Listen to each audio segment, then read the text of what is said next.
Hello everyone, hearty welcome to the second edition under the GK series. In order to stay updated, I would now request you to please subscribe to this channel if not done. Now, most of the exam results are out and the parents and children are hectic in securing admissions for higher studies. So on this occasion, let us wish them all the best in their endeavors. At the outset, from the bottom of my heart, I would like to congratulate all the winners and the losers as well. My humble advice to the winners is to let your success enter your heart and not the head. And the losers is to let your temporary setback enter your head and not the heart. Remember, you haven't failed. It is a temporary setback only. If you allow your success enter your head, there's a chance of complacency or self-satisfaction creeping in, which can block further efforts in reaching new heights. It can also cause a feeling of superiority and a belief that one is entitled to certain things, which can perhaps damage relationships too. If on the contrary, success enters your heart, it brings in a sense of fulfillment and a desire to continue to work hard and achieve many more laurels. If you allow your temporary setback enter your head, you get an opportunity to analyze and go deep into finding the reasons behind this dismal performance and initiate the necessary steps to put in extra efforts to come out with the flying colors in the next attempt. Never take these setbacks to your heart. If you do so, it can lead to feelings of discouragement, fear of further attempts, and decline in self-confidence.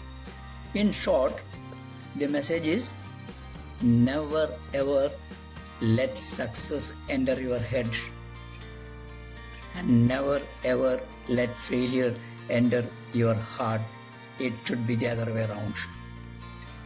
Now, I would like to pass on a few more tips to parents, teachers and children for the new academic year which is around the corner. Let me address the parents and teachers first. Number 1. Focusing on the academic excellence of a child or a student is no doubt important. At the same time, parents and teachers should realize that the peace of mind, self-image, confidence level, a sense of well-being, moral character, and public speaking skill are also equally important for him or her to excel in every aspect of their studies. Remember, encouraging the children to make use of every opportunity to speak in public right from their childhood itself helps them overcome stage fright and build self-confidence, which helps in boosting the communication skill too. Number 2, the grooming of a child from all angles should begin during his or her childhood itself, because as I said in the first edition, anything and everything that gets registered in the subconscious mind of a child is what influences his or her adulthood in thoughts, words and deeds. Therefore, parents, teachers and elders have to ensure that what goes into the child's subconscious mind is always positive, constructive and confidence building in letter and spirit. Because if anything undesirable, negative and destructive also gets registered for any reason, the outcome later would be correspondingly disastrous. Subconscious mind doesn't have the power to reject anything that comes in. Dr. Joseph Murphy, in his book the power of your subconscious mind wrote that subconscious is like a bed of soil that accepts any kind of seed, good or bad. In computer science, while explaining the quality of input and output, we use the terminology garbage in and garbage out. In psychology, it is positivity in, positivity out, or negativity in and negativity out. Means the quality of the output always depends on the quality of the input, and therefore one has to be very careful about the quality of the input in the first place. Number 3, expectations should always be realistic and achievable. At times, parents and teachers become over enthusiastic about the students' academic performance. This mental attitude has to change, because unrealistic over expectations of perfection is one of the main causes of anxiety and depression. Remember that perfection is impossible for man. It is possible for omnipotent God alone. However, by practicing meditation and mindfulness, good thoughts, good words, and good deeds always, and keeping away from materialism, it may be possible to get a bit closer to divinity but not perfection. In such a scenario, is it fair to expect from the children something that is unachievable and cause mental and physical stress and strain for them? Professor Gordon Fletch has once written that unrelenting perfectionism can be a recipe for chronic stress. Uncontrolled stress is one of the killers. Stress also causes memory problems and emotional strains. In simple terms, when things around us do not shape up or happen according to our will and wish, we get stressed out. So who causes stress for us? Ourselves. The best way to prevent it is to approach problematic issues in life with a cool, calm, and composed state of mind, realizing the naked truth that it is not one of the rules of the nature that whatever happens around us should be fitting into our likes and dislikes. We can't change the direction of the wind, but we can certainly adjust our route to reach our destination. It has been well said that the happiest person is the one whose expectations are quite reasonable and at the same time quite realistic and achievable too. Number 4, avoid comparisons. Your child's performances should never be compared with those of other children. Help them beat their own best records, which is quite healthy and stress-free. Unhealthy comparisons cause severe stress on the children. Number 5, make positive statements as far as possible.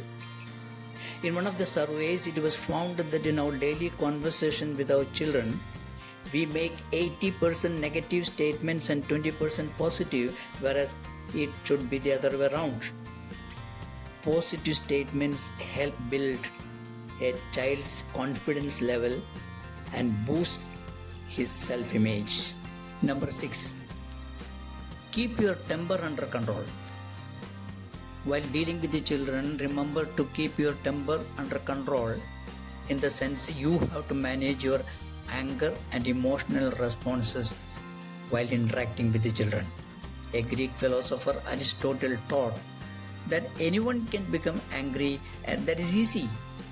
But to be angry with the right person to the right degree at the right time and for the right purpose and in the right way, that is not within everyone's power. Keeping your cool in a moment of crisis can save you years of pain and anguish. The father of our nation, Mahatma Gandhi, once said, that he alone can be said to have conquered anger, who is not angry even when there is a cause for anger. This quote reminds us of the importance of self-control and the ability to maintain composure even in the face of provocation. Problems that are settled in anger are never settled. Hard feelings and guilt still remain. When General Eisenhower suffered first heart attack, his doctor advised him, never allow yourself to become angry. It could be fatal. Anger is contagious. Avoid the company of a person who is always angry. Anger is only one letter short of danger. Number 7. Be conscious about the theory of boomerang. According to neuroscientists and psychologists, 90% of a child's brain growth happens up to the age of 5 years. Therefore, 2 to 7 years is the period when their brains function like sponges, absorbing everything going on around them. Therefore, your words, actions, the way you treat your children, your parents, or anyone else around them are all absorbed by the child's conscious mind first and gradually getting stored in the subconscious by default to be played back to you when they grow up. Therefore, parents must be careful about this stuff made available to the children during this period if you do believe in the theory of boomerang. If the parents and teachers are willing to apply at least a few of the ideas shared today while interacting with the children, they will be better placed to do the rest in ensuring their bright future. In conclusion, the gist of today's message is 1. While focusing attention on a child's academic performance, his or her sense of well-being and public speaking skill, among other things, should also be considered equally important. 2. The grooming of a child from all angles should begin during his or her childhood itself. And remember, the subconscious mind is like a bed of soil that accepts any kind of seed, good or bad. 3. Parents and teachers' expectations should always be realistic and achievable. 4.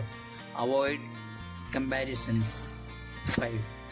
As far as possible, make positive statements while interacting with the children. 6. Keep your temper under control. Keeping your cool in a moment of crisis can save you years of pain and anguish. 7. Be conscious about the theory of boomerang. Your action, speech, and behaviors absorbed and stored in the subconscious mind of a child will be played back to you when they grow up. A few thought-provoking ideas for the children will be shared in the forthcoming edition under the GK series. Thank you so much for watching.